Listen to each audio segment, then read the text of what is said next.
insana insandan ötürü saygı duymak. İlle de onun bir şeyine karşı çıkacaksanız şayet, onu gerçek ahseni takvimden uzaklaştıracak.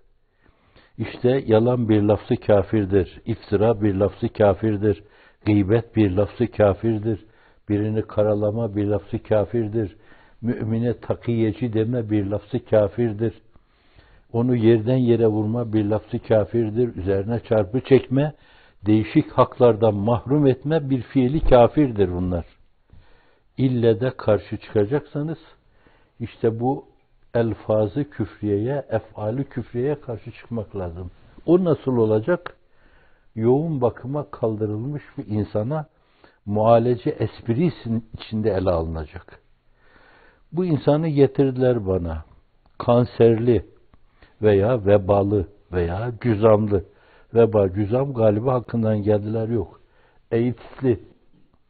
Şimdi bu insan nasıl tedavi edilir? En azından sirayeti nasıl engellenir? Başkalarına bulaşmaması istikametinde ne türlü mualacelerde bulunması gerekli olur? O kötü fiillere karşı, kafirce fiillere karşı,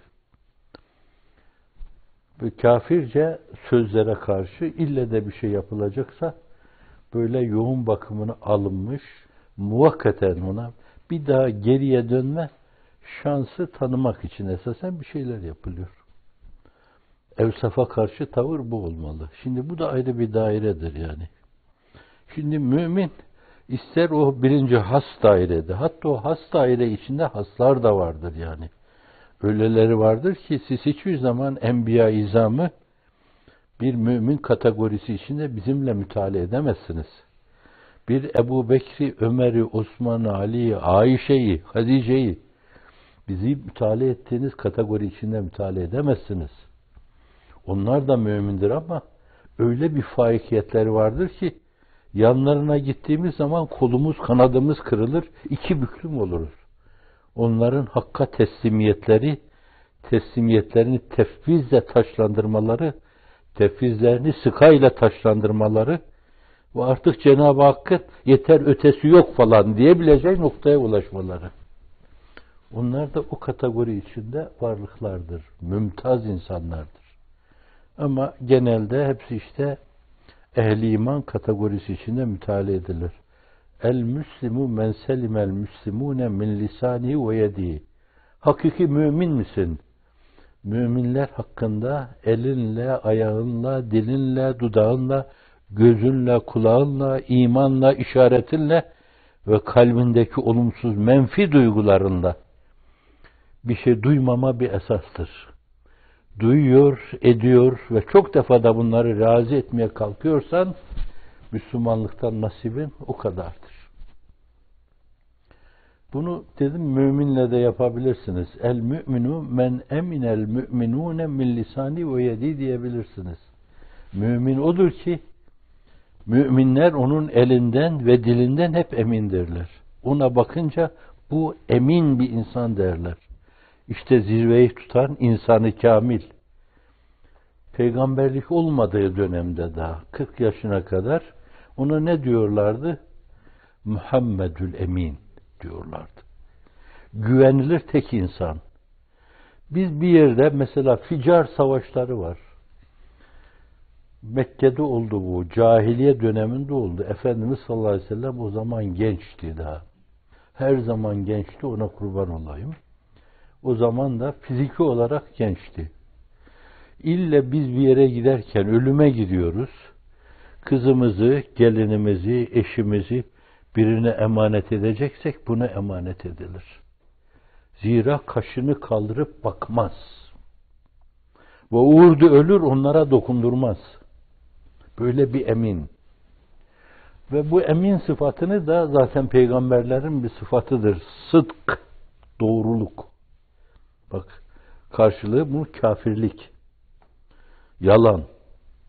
Emanet, emin olma. Emniyetsizlik, güvenilmez bir insan olma.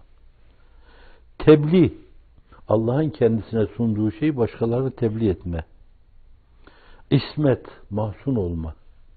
Adeta böyle etrafına surlar, surlar içinde surlar, surlar içinler, surlar oluşturmak suretiyle hiçbir türlü fenalığın, kötülüğün içeriye sirayet etmesine meydan vermemiş. Ona doğru gelen kötülükler o surlara çarpmış veya surların kapılarına, arkası sürmeli kapılarına çarpmış, o kapılardan almış cevabını, beyhude yorulma, kapılar sürmelidir. Geriye dönmüşler. Böyle bir emin.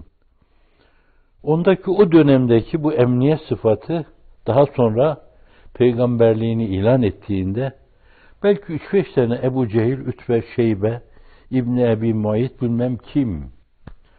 Bu 3-5 tane bağışlayın. Bağışlıyor musunuz? Densiz insanın inat edip de kabul etmemelerine karşılık mukabil. Ya bu adam peygamber değilken bile ağzından yalan kelimesinin 1/1000 bile çıkmadı. Emniyetsizliğin 1/1000 bile görülmedi. İsmetsizliğin 1/1000 bile görülmedi. İffetsizliğin 1/1000 bile görülmedi. Bu adam doğru söylüyor dediler. Onu bir kredi olarak kullandı. Allah kullandırdı. Tabiatı oydu onun. O öyle bir sermayeydi ki vaka hiçbir zaman hayatında bir döşek bulup sıcak bir döşekte yatmadı. Hasır üzerinde yattı. Kalktığı zaman hasırın izleri vücudunda belli oluyordu. Hiçbir zaman karın tokluğu doymadı. Hiçbir zaman. Ama hiçbir zaman.